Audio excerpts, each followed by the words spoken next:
Halo guys, welcome back again to my channel bersama saya Hansa di sini, dan seperti biasanya setiap harinya saya akan buatkan video seputar cryptocurrency. So bagi teman-teman yang tertarik seputar cryptocurrency, boleh aja langsung bantu saya like dan juga subscribe. Jangan lupa juga untuk hidupkan lonceng notifikasinya supaya teman-teman gak ketinggalan update terbaru seputar cryptocurrency. Oke, pada hari ini guys, kembali kita akan update seputar Bitcoin, price actionnya seperti apa, kemudian prediksinya ke depan seperti apa, pastinya kita akan bahas di video kali ini. Kemudian juga pastinya nanti ada berita beserta data terbaru yang pengen saya share untuk kalian semua, so stay tune terus sampai akhir video. Kita akan mulai videonya sekarang. Let's go! Seperti biasa guys, kita akan mulai dari CoinMarketCap terlebih dahulu. Pada hari ini secara global market cap crypto di angka 2,54 triliun dolar atau turun sekitar 2,07%. Bitcoin sendiri di angka 61.200-an, turun 3%. Ethereum 4034, kemudian Binance 481, Cardano 2,16 dolar, Solana 203 dolar, XRP 1,09, Polkadot 44 dolar, Dogecoin 0,24, kemudian Terra Luna ada di 42,70 dolar. So, itu adalah outlook sementara dari beberapa top coin yang ada. Sekarang kita masuk dulu ke berita-berita yang ringan gitu ya guys ya. Pertama dari Cointelegraph, di sini dikatakan PayPal locks its largest Bitcoin volume since May Bitcoin price crash. Jadi kalau kita ngelihat ini adalah Bitcoin PayPal volume ya, volume perdagangan yang terjadi di PayPal. Bitcoinnya ya, yang beli Bitcoin di PayPal, transaksi di PayPal lah istilahnya, volumenya ini dihitungnya di sini. Nah, kalau misalnya teman-teman perhatikan, ketika kemarin kita menjelang all time high sampai menembus all time high, di mana kita berada di 60-an ribu sampai 67.000 itu, volume di PayPal itu melonjak drastis sampai ke hampir 150 juta dolar per harinya.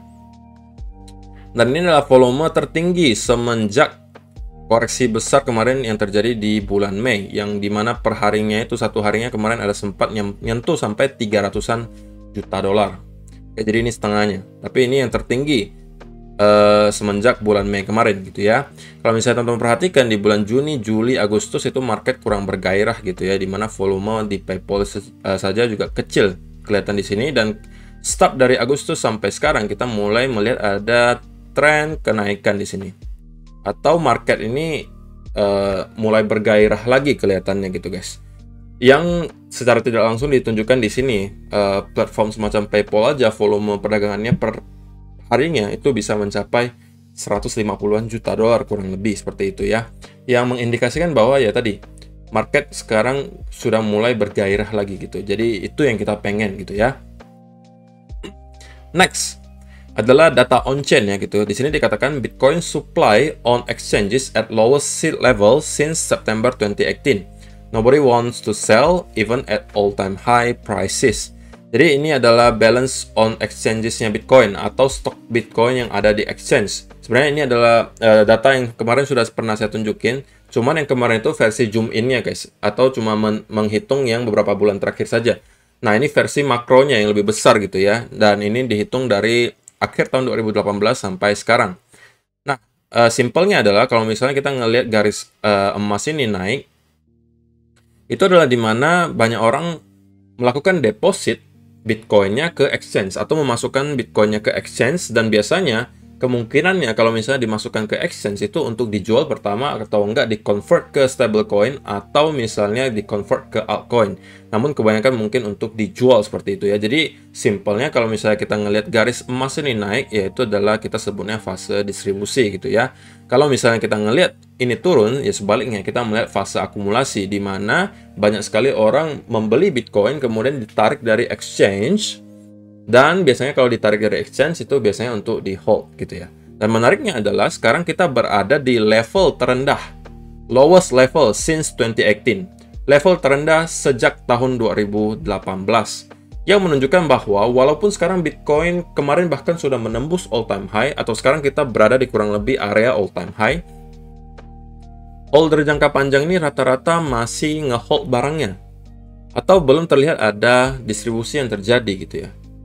Dimana kita ngelihat balance on exchanges itu masih di level terendah, dan di sini kita tidak ngelihat ada spike ke atas, malah kita terus merangkak ke bawah seperti ini.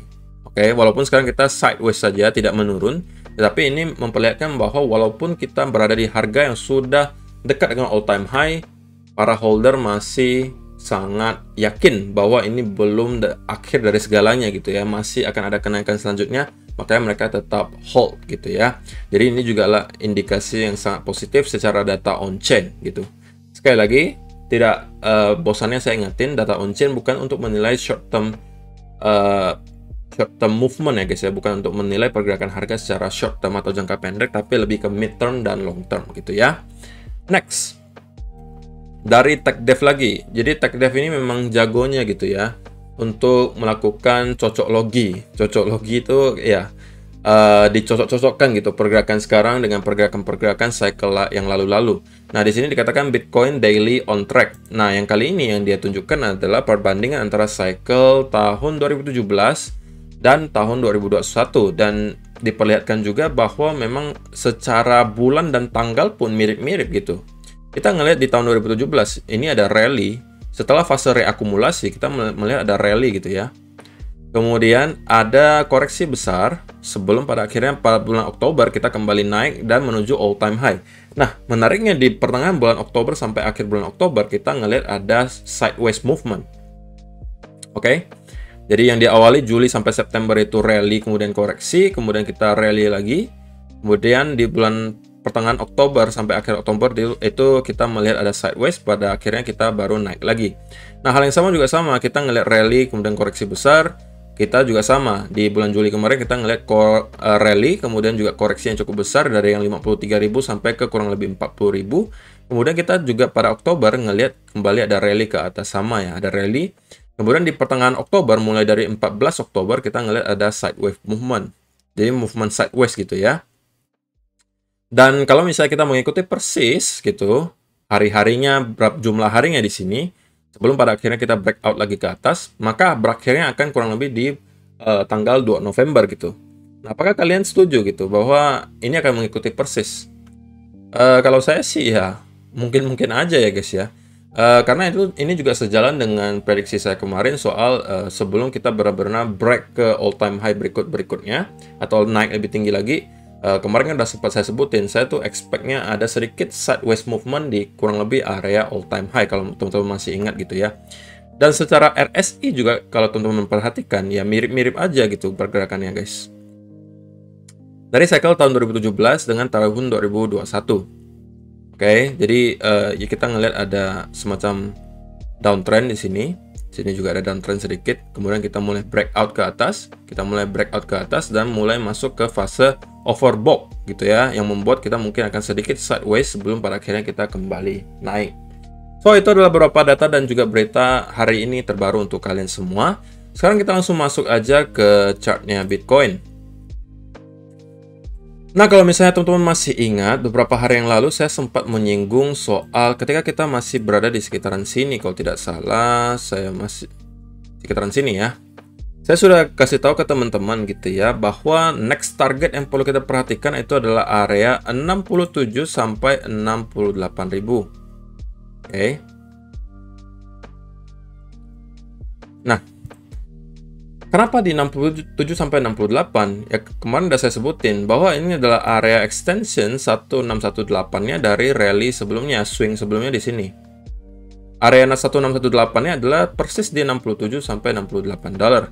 68.000 dolar. Jadi kemarin saya juga udah sempat bilang bahwa kurang lebih sekitaran area sini saya expect akan ada semacam resistance gitu ya. Dan yang membuat harga Bitcoin bisa saja meretest all time high.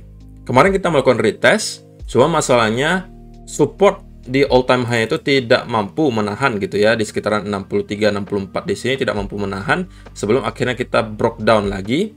Dan kita udah tahu, kemarin juga udah saya sebutin gitu ya. Nih untuk yang lebih jelasnya gitu ya.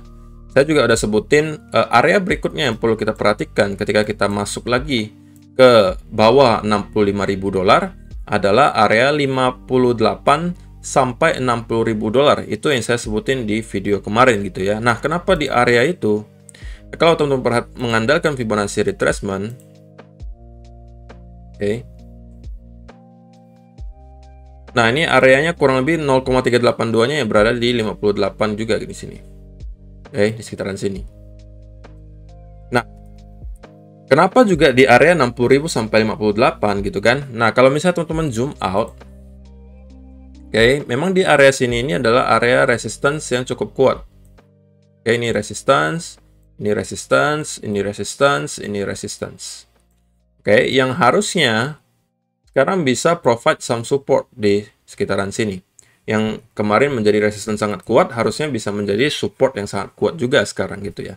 Dan semalam di live streaming juga saya mungkin ada sebutin ke kalian ya, bahwa atau antara saya sebutin di live streaming atau di daily analysis untuk member VIP ya, bahwa saya melihat di sini malah ada potensi bear flag ya.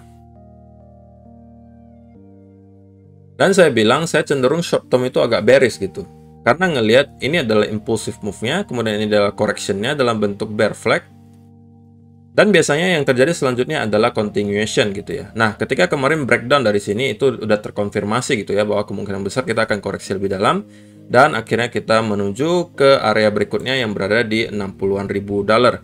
Nah, sekarang kalau misalnya teman-teman perhatikan, kita bermain di, kalau di 15 minute chart ya, di semacam channel gitu ya. Channel seperti ini, teman-teman bisa lihat. Oke.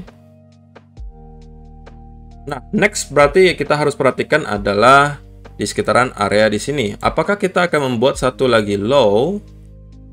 Oke. Sebelum pada akhirnya kita kembali naik. Ataukah koreksinya sudah selesai di sini?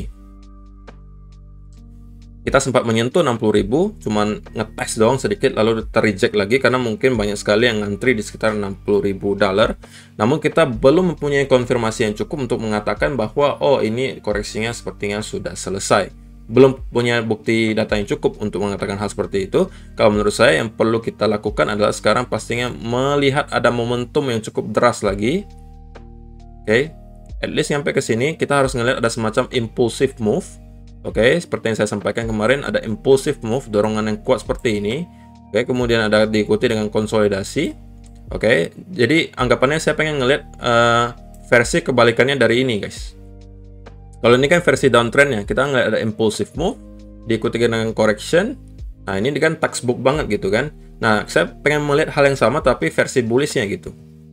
Berarti saya pengen ngelihat pertama ada impulsive move terlebih dahulu, diikuti dengan corrective move dalam bentuk bull flag boleh atau apapun itu pattern continuation. Nah, dari situ baru mungkin kita boleh bilang oh kemungkinan ya koreksinya bisa jadi sudah selesai gitu ya. Jadi sebelum itu terjadi, selama kita masih berada di dalam channel ini, masih selalu ada kemungkinan kita untuk kembali melihat Bitcoin ini terkoreksi lagi ke bawah. Mungkin ya teman-teman juga bisa mengandalkan trendline yang nanti terbentuk di sini ya. Kalau misalnya nanti ada terbentuk trendline, oke, mungkin teman-teman bisa mengandalkan yang ini. Ya, ini mungkin udah tidak valid juga, ya kan? Nah, mungkin seperti ini teman-teman bisa andalkan kalau misalnya kita broke down ya. Next area yang dari kemarin kita sebut 60.000 udah ke hit. Kalau misalnya masih belum, ya mungkin di 58.000 di sini. Oke, jadi di sini mungkin teman-teman, kalau saya pribadi, saya mungkin akan start untuk ngelihat apakah di sekitaran sini udah ada bukti-bukti gitu, atau ada ngelihat pattern reversal gitu di sini, mungkin semacam double bottom, triple bottom, ataukah inverse head and shoulder, apapun itu, baru nanti kita mungkin akan consider untuk mencari setup untuk buy seperti itu ya. So, itu aja sih untuk hari ini. Semoga bermanfaat untuk kalian semua. Kalau kalian mendapatkan manfaat dari video ini, mohon bantuan like-nya. Terima kasih yang selama ini udah bantu like video saya. Dan ya, kita akan bertemu lagi di video yang berikutnya. Bye-bye.